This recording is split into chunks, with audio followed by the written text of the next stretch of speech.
it is the birthday of I Should Be Writing. We are celebrating it on season 18, episode 52. But I should be writing. I should be working on my craft. I should be writing. I should be submitting my next draft. But I'm sitting home watching Doctor Who. Hi there, welcome to I Should Be Writing. This is the podcast for wannabe fiction writers, and I'm your host, Mur Lafferty. And today, August 9th, 2022, is I Should Be Writing's 17th birthday. Now, saying that out loud kind of dates me at this point. Yes, podcasting has been around that long. Hopefully you haven't read my Twitter thread on this, because I'm going to be repeating a little bit of it. But, back in the day, there weren't a lot of podcasts back then. Podcasting wasn't even a year old at the time. From what I knew, there was one other podcast that focused on writers, and that was Michael A. Stackpole's The Secrets. Mike had a newsletter that he had sent out with essays on writing, and he was just repurposing them for the podcast, which was brilliant. Only his was writing advice coming from a pro, and sort of made assumptions, not bad assumptions, don't get me wrong, but just assumptions based on the level of professionalism he was talking to. He didn't talk about imposter syndrome. He didn't talk about rejectomancy. Did we call it that back then? I can't remember. But I had a friend who also wanted to be a writer, and I'm like, hey, let's try to get a writing group together. We got you and me. I bet we can find some more. And they said no, because they were afraid of people stealing their ideas. And that just hit me as very backward thinking, because that's like saying you don't want to go to work because you might get into a car accident. Do car accidents exist? Yes. Are they terrible sometimes? Yes. But does that stop most of us from going to work? No. It's an accepted risk we all take. Can someone steal your work? Sure. Does it happen often enough to make you not write in the first place? Or not submit in the first place? No, it doesn't.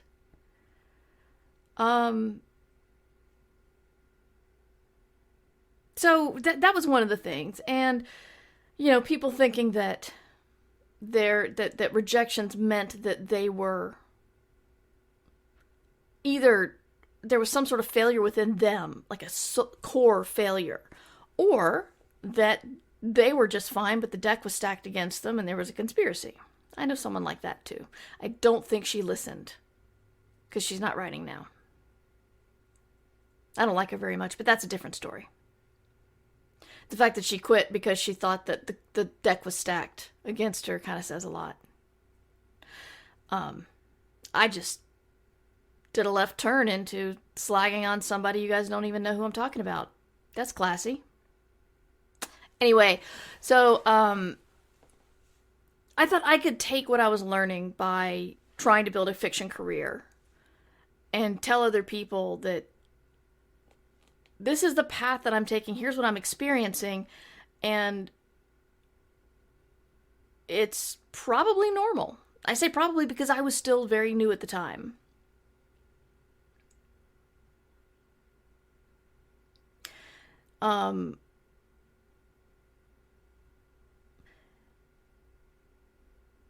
What the initial plan for I Should Be Writing was to do 3 episodes in a month, and then the 4th episode I would do an interview with a pro to sort of bring in some credibility, because all I had done was a couple of 20,000 word assignments on RPGs, which I guess I got experience from, and I got the power not to take edits personally, because if I had, then I would have quit. Because a lot of the edits were not professionally written at all. Here's another funny thing. It's embarrassing for me to say this because it just is. Now it's laughable. But because I knew of one writing podcast, and I knew Mike because I'd gotten to know the guys through the Dragon page, Michael and Evo and Summer and Joe Murphy. They knew Mike because he was also in Phoenix at the time, I believe. So I asked him if he thought it was okay that I did a writing podcast. And I know that sounds ridiculous, but at the time, it's like right now, they're everywhere. They're everywhere from a million different points of view. But then there was one. So being the next one to stand up, it could have looked like I was copying him, when clearly I wasn't, because I didn't know what I was doing. I just knew what my goal was. Because I knew a lot of people who were suffering from what beginning writers felt and not knowing that it was normal. And yeah, I talked about what I learned as I went along. As time went on, I started selling stories. I started getting agents and then started losing agents. It's probably about time for me to revisit that whole story. I try to tell it every once in a while because I know that not everybody in the audience has heard it. But now's not really the time. I have been, in short, I have been through many, many agents, especially for this point in my career.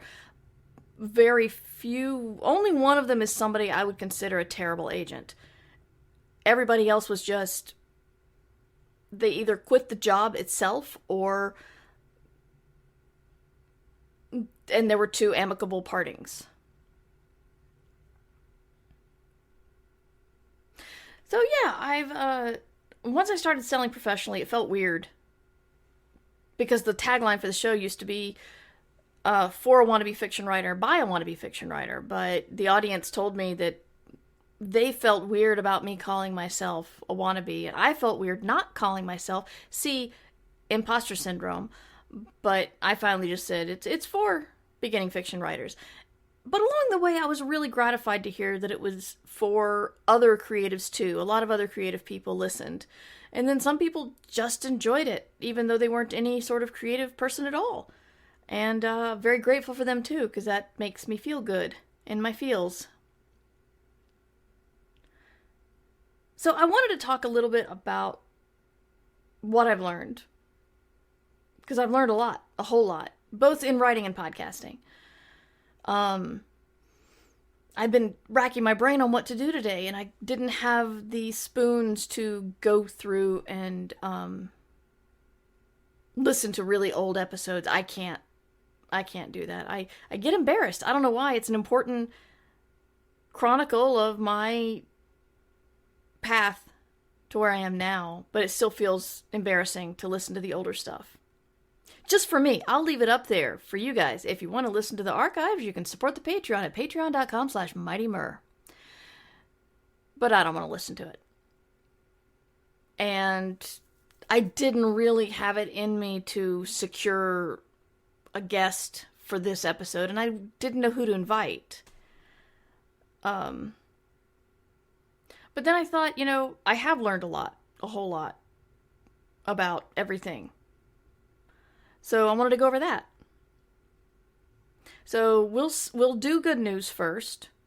My good news is, for all the crap that's happened this summer, I'm still doing okay.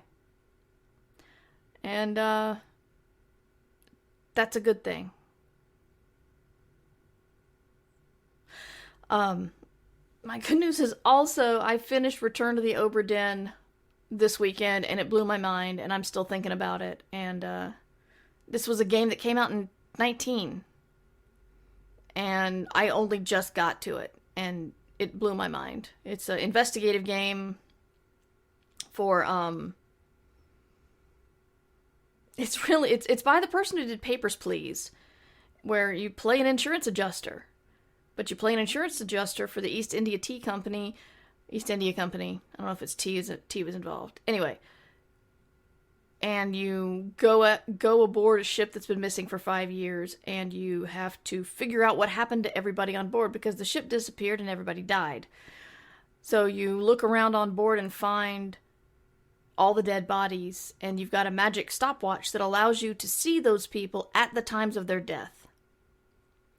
So sometimes you'll just see one person very clearly murdering another one, and sometimes they'll say something to give you a clue of who they are. But as you look around, while you may see one person killing another or one person being killed by something else, you can look around a little further and see what other people are doing. You know, at one point, while one person's dying over here, you see someone chasing someone else with a knife over here, and so you can connect those dots. Things like that. The audio design is fantastic, and the video is all still shots in its sepia tone, but it's still pretty gory. And it's in 3D, so you can walk around and see from different angles. It's pretty phenomenal, and just the way the whole thing's put together just kind of blew my mind, so I do recommend the game, and that's my good news that I finished it. Dang it. Good news. Shauna signed the paperwork for their condo on Friday. Fantastic. Congratulations. I know you've been working on this for months. Shaunatopia, yay.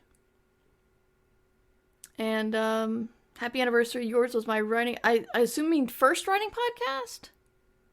I'll go with either first or favorite. I'm allowed to have an ego today. I think you already counted my rejection before the podcast started. I try not to count the rejections before when I'm not on the air for I Should Be Writing, because then I'll just get lost. I think we can at least hit the yay button for you. We'll count it. One's not going to mess up our numbering. So, congratulations, Daniel, on the rejection. It's not easy. It's not fun. And yet, we still celebrate it because you're a working writer. And since you don't have a sale to celebrate, we'll at least celebrate the work. Oh, first and favorite. Thank you, SB Gemini. That's very sweet. So what have I learned? The biggest thing that surprised me about doing a writing podcast was that I was accidentally networking, and I didn't know it. I was interviewing people. I would go to cons and I would interview people, and in doing so, I was meeting all these pro writers that I wouldn't have had the courage to say anything to. But now, since I was a podcaster, I could approach them and interview them, and that was, after a couple of years,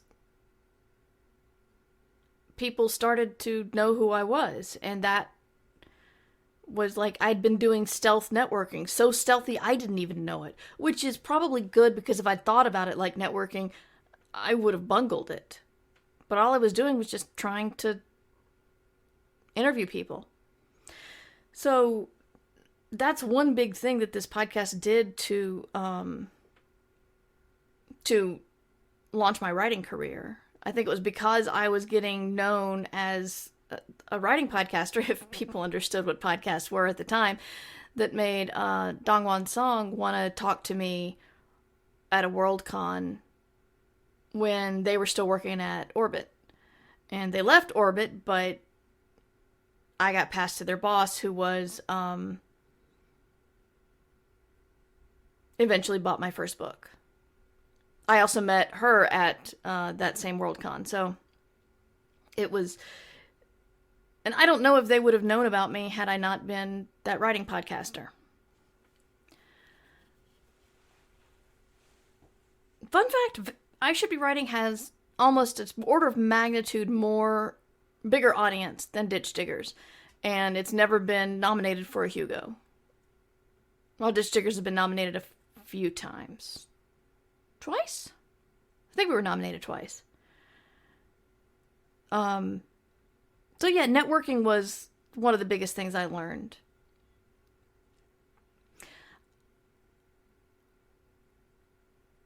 I learned that there's only really two pieces of writing advice that I consider ironclad and everyone must do. And they're both pretty connected. And that's you have to write and you can't stop. So persistence is key. Everything else is negotiable, but if you quit, then you're done. If you fail to persist, then you're done. And the crappy writer who persists will always beat the good writer who gives up. And that's just a numbers game. And I know most writers don't like to think about numbers, but it's true. I need to have Tobias Buckell back on because he had a story in Writer's Digest, or The Writer, I can't remember. I get those two mixed up all the time because I do subscribe to both, about how the CIA actually tried to infiltrate writers' groups and one of the things they did was try to demonize passive voice, which, saying it out loud sounds ridiculous. But, I mean, Toby got this article published in a legit magazine, so I haven't had a chance to read it all. Okay, I'll just say it. I have ADHD and haven't had the focus to sit down and read it. But I will be taking a look at that because I'd like to get Toby back when he's feeling better to talk about that, because that's fascinating. I'm sorry, that was my little tangent, thinking about passive voice being one of those rules you're not supposed to follow. You're not supposed to break. Yeah. Mistakes were made, exactly, tree lobsters. But I'm constantly thinking about quitting publishing, but not quitting writing. I would like to persist at the thing I actually like. Preemie,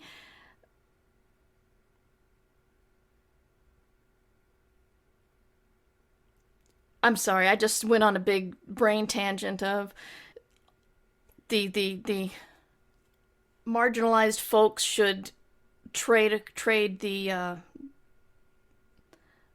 pseudonym Jake Reelman and just trade it around whenever we want to publish something and make it look like it was written by a white guy and publish it and make it really successful. Or, we could just go back to writing online and enjoying it. Yep, Jake Reelman. Yeah, if anybody wants to use the name Jake Reelman, I'm cool with it. Or, his brother John. Or Jack. Jack Reelman has to write the noir. I'm sorry, guys.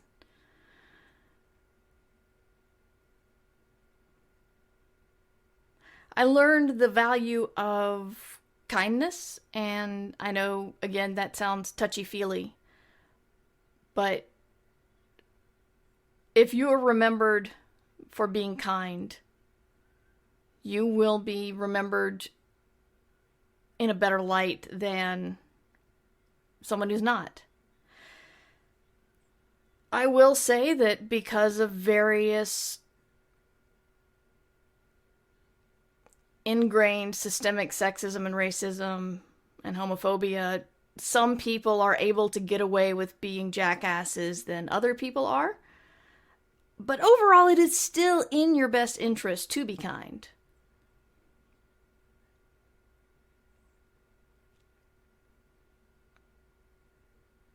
Which one does horror?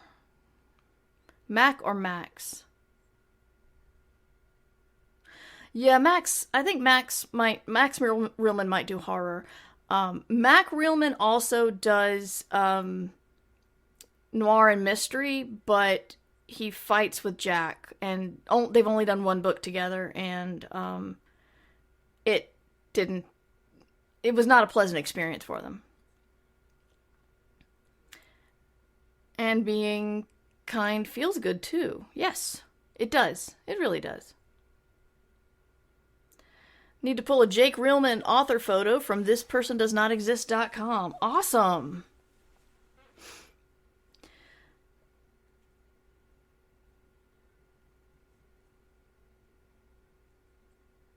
one thing I've learned as a reader is that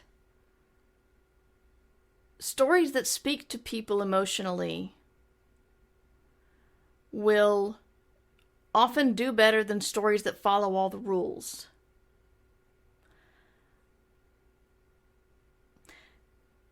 If you look at the massive bestsellers, they're stories that got people thinking in a new way or feeling something they hadn't felt, or giving them some sort of emotional gift that for one reason or another other books were unable to do. And it didn't matter how well they were written. It really stands out in the books by that Scottish woman how much she uses adverbs when you're listening to the audiobook. The adverbs are just everywhere. And that author also suffered from writer bloat and plot holes you could drive a truck through, but it didn't matter because people cared about it so much. They didn't care. They didn't care about the mistakes. What else have I learned? Some negative things I've learned is that if, you can stagnate your content creation. I've been doing this for so long, it's hard to look at it and find out what needs to change with the times. I changed to Twitch live streaming, which made me happy and made the podcast a lot more consistent. And I'm proud of that. But it didn't move the needle at all on either audience size or Patreon support. It's fine because I am getting a lot out of it. I am getting, the two things I just said. I am having so much more fun talking to you guys and interacting with a live audience than just talking into a mic. And I'm more consistent than I've ever been, ever, in 17 years. So, I do love the switch to the live streaming, but I still feel like my content's stagnating, and I'm trying to figure out what to do about that. And there is that fear of being, I'm just old and haven't moved with the times. I hear about the problems podcasters have today just sound ridiculous to me. It's like, can't monetize, or no one will pay our huge crew. And I'm like, well, I make enough in Patreon so I can afford to pay Summer for production. But that's really it. And we manage okay. And granted, I'm not doing those big, fancy,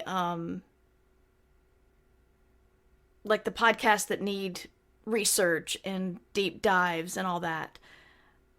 I'm just talking about writing. But the fact that people think that to start a podcast you need a bag of money is just, I don't get it. And that maybe I'm being too unambitious. And I should know what's going on and what people are worried about.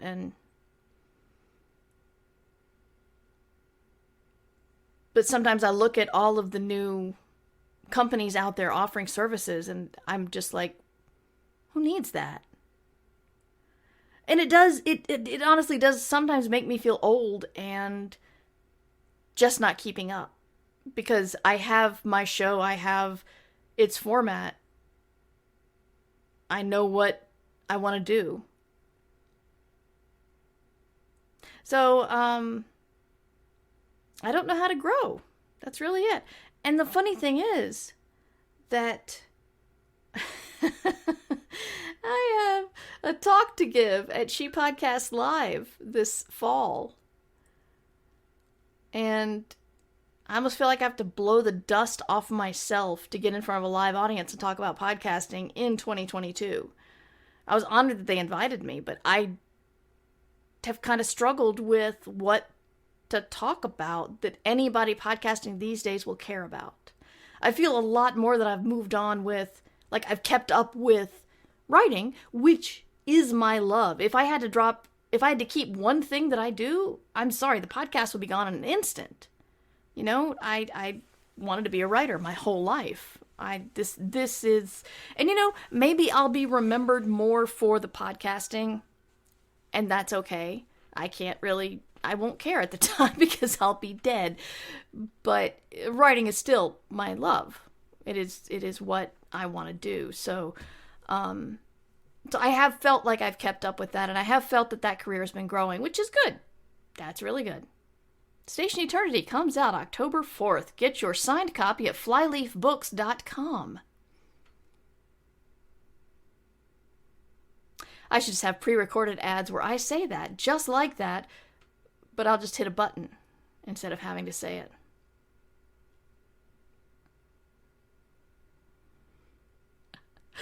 I feel as big budget podcasters are a vocal minority, to be honest. Probably.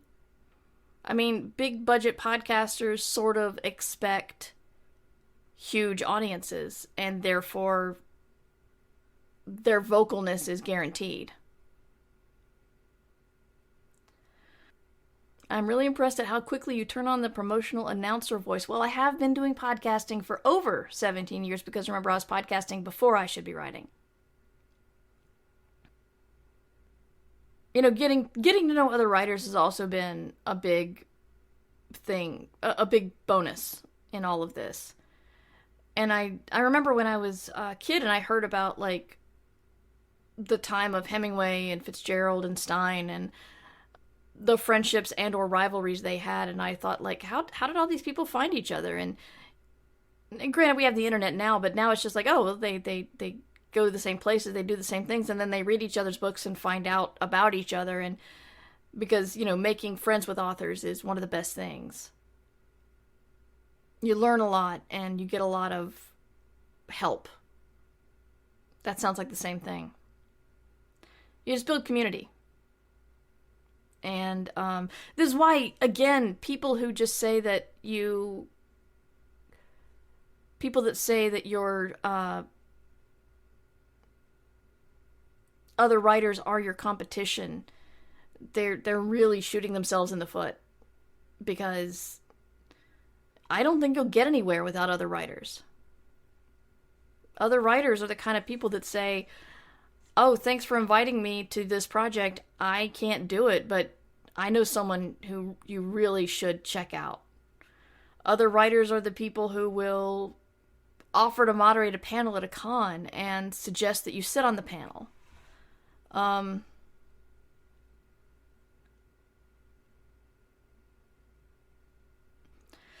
We need other writers. And if they are those kinds of people that think you're the competition, there are plenty of other writers out there who will not treat you like that. My grandpa hung out with Hemingway and lived next door to William Sarian. Okay, I can't pronounce it. I'm sorry. Sarian. They'd all died before I was born, though. I'm sorry, Underpope, but that's a really good story. Most writers are good people. A lot of the ones who aren't, unfortunately, sometimes they're loud and sometimes they're wealthy and loud. So that's not great, but most writers that I've encountered just want to help other people. The whole idea of pulling up the ladder after you is just terrible. Exactly. Other writers are the only ones who really understand when you complain about writing. And the good thing is, after doing 17 years of this stuff, I've learned that almost every time you do it is someone's first time listening or viewing. And so if you feel like you're repeating yourself, there's probably somebody new out there who hasn't heard it or hasn't heard it from you. And honestly, that is the biggest thing that keeps me going, because I have had more than one moment where I'm just like, why am I still doing this? Surely I've said everything I can say. I'm not nearly as, my growth is stagnated. Why am I still doing this? And part of it is because I do love to interact with you guys. But also, I know that not everybody's going to listen to 600 some old episodes to get all of my wisdom. Yeah, so, I've also found, I know a lot of people build their careers by being polished and professional and expert-y. That's a new adjective, expert-y. But for me, being honest and vulnerable about my shortcomings and my problems has done a lot and helped me build an audience that knows I'm not trying to hide. I'm not trying to be all shiny and professional and make them feel like, what the hell's wrong with me? Or clearly I can never publish because I'm not nearly that well put together. I'm here to say you can be a mess and still manage to get stuff written and still manage to get stuff published. Dealing with my depression is what I did right before I started podcasting, so it's a data point of 1, but it's also, I started taking the antidepressant, and about 7 or 8 weeks later I did my first podcast, and the antidepressant takes about 6 weeks to work, so that's one of those, I'm going to say that correlation and causation are really tight. And then, getting diagnosed with ADHD much later in my life, talking about that here too, also learning about how that has affected my writer's life has been illuminating and something I've wanted to share. Daniel says, the podcast has been very useful to me since I got back into writing a couple of years ago, both from the content of the show and from the community that's grown around it. Thank you. The openness about imperfections is one of the best qualities for me. Yeah.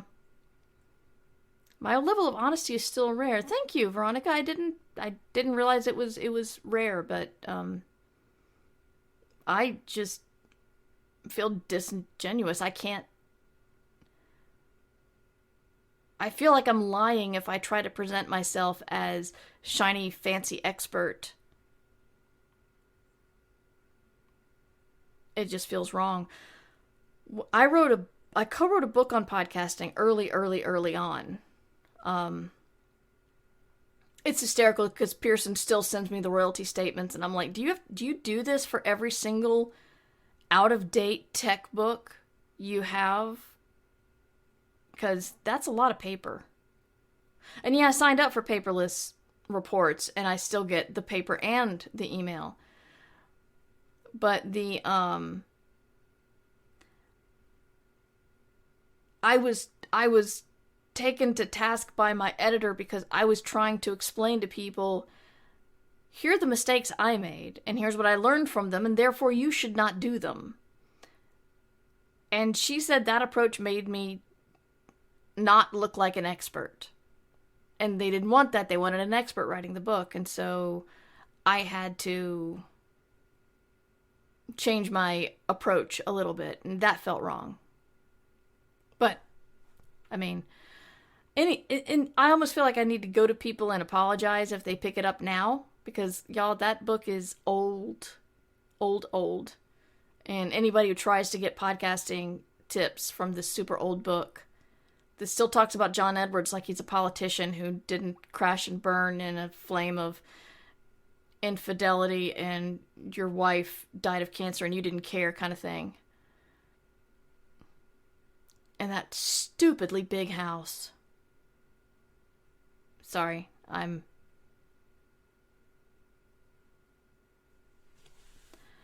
Yeah, I worked with John Edwards before all that fell apart. When he was trying to be he was probably the first politician who did a podcast.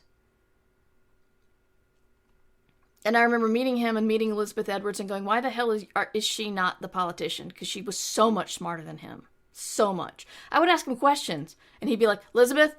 And then she'd look at me and she'd answer the question, and he'd go off being fancy, important man. I don't know. Preemie's going to put shiny, fancy expert on my business cards. It's not true, but no one can check. That's true, Preemie. I like it. Veronica says, a big part of my recovery from major depression is being authentic, and I now see how rare it is. I just want to let people know they're not alone. That's the biggest thing. The pain you feel when you're rejected, the pain you feel when you sit down and you look at the blank page and go, I got no idea. The pain you feel when you finish something and you want to feel accomplished and proud, and you're just like, someone just took a big poop on the page and I am supposed to edit this and send it off to somebody? I'm on a mailing list with a couple of other writers. It is definitely can't say who, but somebody I respect greatly just said, I just finished something and here comes the crisis of being absolutely sure that it's crap coming 3, 2, 1. So, definitely not alone in thinking that. And the biggest secret, here, I'll tell you. Here it is. The biggest secret about building a writing career is knowing that that is going to come. And just being able to tell your brain that here it comes. Let's brace, and then we'll move on. It's like a wave. If you're just playing in the ocean and a wave comes up behind you and knocks you down, that sucks. But if the wave comes at you and you're ready for it, you can ride it or you can dive under it or something. The metaphor's kind of falling apart because I don't know where surfing comes in. But really it's these emotions are going to happen. It's like almost textbook that when you hit the 35,000 word mark on your novel, you're going to be sure that it's absolute drivel and you're going to want to quit. And all of that is normal, and the pro writer knows it and feels it and moves on. And the amateur or newbie or wannabe or whatever, the most positive beginning person word I can use here. I know people seem to be annoyed sometimes when you use non-pro words, but the people who understand that. And again, like I said in a previous episode, emotions aren't reality. You acknowledge it and move on. And that is what helps make persistence happen, because you don't let those emotions drown you. An expert is someone who fails successfully or keeps going after they fail, which I guess is also considered successful. Daniel says, this is one of the few writing podcasts I've listened to that talks honestly about how common rejections are. I think too many others try to sell listeners some skewed perception of what to expect from a writing career. Or they try to tell you that if you listen to me, surely you will succeed. I can't promise that. I won't. If you listen to me, I hope you will persist. And if you persist, I'm pretty sure you're going to get better. And if you keep getting better, I'm pretty sure you're going to get published. That is all I can promise.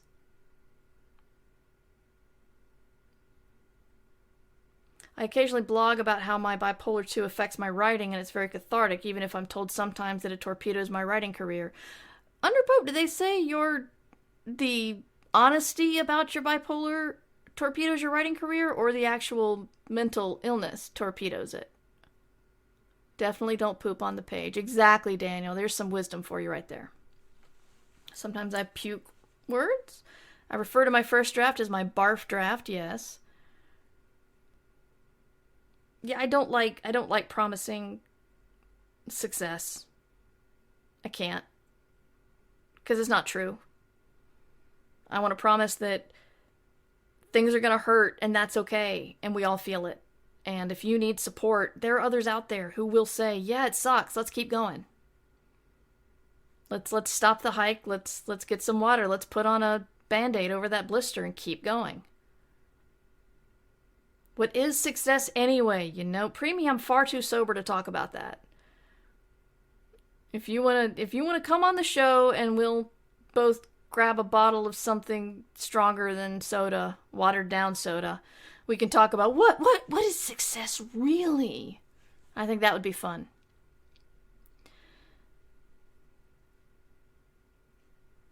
The honesty. I'm told it's similar how having strong opinions online affects your writing career. I don't know if that's true. I know plenty of writers who have all sorts of issues, and they're honest about the issues, and they're published. I mean, you've heard about authors who've had issues that were untreated or undiagnosed and had to have been very difficult to work with, who did just fine. I'm experimenting with drafting longhand to see if it will make it easier for me not to focus on getting it right instead of written. Kit, you should check out, I don't know if you were here, last week's interview with Mindy Carlson. She really just blew my mind with the way she approached writing her book, Her Dying Day, about the way she implemented longhand into that book. And no, it's not like longhand font. She wrote part of the book in longhand for a specific reason. And I found that so interesting. So please either check out the VOD, or when I get the audio up, go check it out on the podcast feed. I'm not a fan because my handwriting is so bad and my brain moves so much faster than my hand that I will literally forget what I plan on writing because my hand can't keep up. But I do think the concept of writing longhand, accessing different parts of your brain for different parts of the story, is a fascinating experiment maybe? I don't know. But I'm interested to see how that works out for you. Preemie says I will come on the show and we will drink a little drop of adult leverage and talk success. Beverage. What's adult leverage? I don't know. I was being facetious. It's the haters who are mistaken. I just, I'm sorry, Andrew Pope. I'm just, sometimes when all I've got is text, I can't keep up with the tone. But I'm glad. I mean, your honesty, I think, any honesty people have about mental illness is a light in the darkness for someone. That's another, I'll be honest, that's another reason why I've kept doing this, because every once in a while I will get a note from somebody saying that my honesty about my mental illness has helped them get help. And that means more to me than someone telling me that they've been published. Because I know that when you address the problems in your mental health, your creative career will only get better. Unfortunately, some of the strongest and earliest drugs to help mental illness, I am not a doctor, but from what I understand, the earliest and strongest drugs to help mental illness did tend to dampen creativity or desire for either sex or other forms of recreation in life. I know somebody in the 90s, I guess mid-90s, who was suffering horrific severe depression, and when she got on Prozac, and when she felt better, she had lost a lot of what made her vivacious and kind of wild and fun-loving. And I said, do you miss that? And she's like, hell no. No. I feel great. She had, what she had traded was actual functionality and not feeling like she couldn't get out of bed.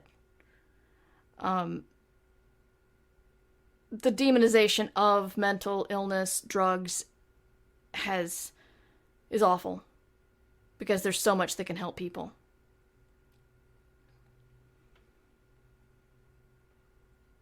I am not a doctor. I just try to talk about myself and how either reading or drugs or various things have helped me. I found I struggle to brainstorm stuff while typing. I need to long form that part. Same, Meerkat. I have to be whenever I'm doing notes or ideas, I use longhand. I have regretted it because there are sometimes I have not been able to understand what I meant or understand the words I wrote. But I always do brainstorming, list making, I always do that longhand. I have spent far too much money on the latest hot productivity app or mind mapping app or something, knowing that I'm not going to use it because I don't like typing that stuff. I got a long form that. But it's never like full sentences, dialogue, plot, all that stuff. It's just ideas. Daniel says adult leverage is the ability to disable the Wi-Fi for kids don't do their chores. I can't talk about adult leverage in a family-friendly podcast. Okay, Underpope, I'm sorry. Patrick E. McLean says he likes to draft in longhand. I have not seen him in... The last time I saw him was P.G. Holyfield's funeral, so... Not the best way to connect with somebody. And we didn't keep connecting. I was listening to you about writing in part that helped me try ADHD meds again. I think it's working, but I'm still trying and not giving up. That's great, Shards. ADHD meds also something that I believe some abuse has demonized the whole industry. And like the idea of, I was talking about this with Ursula, how the idea of increasing a dosage is always sounds like a failure, a giving in, or a going down a dark road from which you can never return. And I was talking to people who were on the same drugs as I am, and they were talking about how much it helped them. And I'm just like, I might as well quit. The drug is expensive, and I'm not getting this benefit. I figured out why. The dosage was too low. Once I got on the right dosage, yeah, I can feel it. I can benefit from it. But no, it's like, oh, I had to up the dosage of my ADHD meds. Now everyone's just going to be like, oh. Going to like slide me, really showing my age now. My first thought was slide me the DVD, like anybody watches DVDs anymore. Slide me the DVD of that anti-ADHD meds epidemic movie, documentary that they made. It's true that when we went on anti-anxiety meds, I had less motivation, but I realized I'd just been substituting motivation with anxiety. Yeah, you may have to figure out a workaround kind of thing. I am not a doctor. Again, I can only say what I've experienced. But I think interacting with the podcast community and the live stream community is what has helped me, kept me going when I've thought maybe I had enough to say. We are getting close to the end. If anybody has any questions, I haven't done a lot of questions lately. Then again, you guys haven't sent a lot of questions, which is fine, but I realize I used to have a big feedback portion of the show. What's the best place to get my books in audio format? I think they're carried everywhere, but Audible is where I know they're carried. But I'm pretty sure that they're available in most formats. I'm trying to actually write out a schedule for my after work time so I can get a more realistic idea of how much time I have versus stuff I gotta do. Good luck, Kit. I am notoriously terrible at estimating how much time I have to do things, or how much time things take. But we are getting towards the end. I've been going for quite some time. If anybody is a Hugo voter, member of Worldcon, please remember that your voting time ends on the 11th. So, myself and the kids are asleep and Preemie, I believe we're all nominated on the Escape Pod masthead. But I think Preemie's also nominated in a fiction category. So please, if you are a voter, please remember to vote no matter what. But also, consider Escape Pod, myself and Divya as best editor, Preemie for the I can't remember what you're up for, Preemie. No, just Escape Pod. That's a crime. Preemie also amazing author. You need to check out novels, novellas. Just Preemie does amazing stuff. And Kids Are Asleep book came out last week, a week ago. Where is it? Right, there it is. Right, Valerie's book, Fault Tolerance.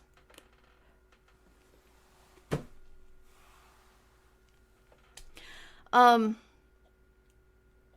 still up for the Aurora's World Fantasy and British Fantasy Awards. Okay, so you're not, like, feeling completely ignored. That's good. Preemie, you're amazing. We love you. And thank you guys for helping me along these 17 years. I would not have kept doing this if I didn't have such an awesome audience. So, you guys have really kept me going. So, I very much appreciate that. And, to learn more about me, you can go to merverse.com, mightymart@gmail.com. I stream here Tuesdays and Thursdays. I should be writing 3 p.m. Eastern, and I stream gaming Wednesdays at 3 p.m. And Ditch Diggers, my business-focused writing podcast, is Mondays. Ditch Diggers is not family-friendly, by the way. We say bad words.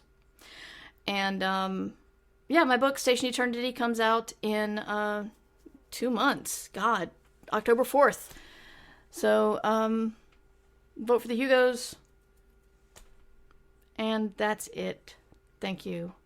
Enjoyed the D&D Oh, that's right, Brindlewood Bay. I do Brindlewood Bay on Thursday nights at 8 now. I run a game about old ladies solving murders, and sometimes there are Cthulhu things. So, check that out if you're free on Thursday nights. Take care. I Should Be Writing is available to you under a Creative Commons Attribution Non-Commercial No Derivatives license. Theme music by John Emilio. Art by Numbers Ninja. Production by Summer Brooks. And hosting by Libsyn. Find all of this information and more at merverse.com. And remember, we can't do this without you. Thanks for your support. Well, I should be writing. I should be working on my craft. I should be writing. I should be submitting my next draft. But I'm sitting home watching Doctor Who. Yeah, I'm sitting home watching Doctor Who.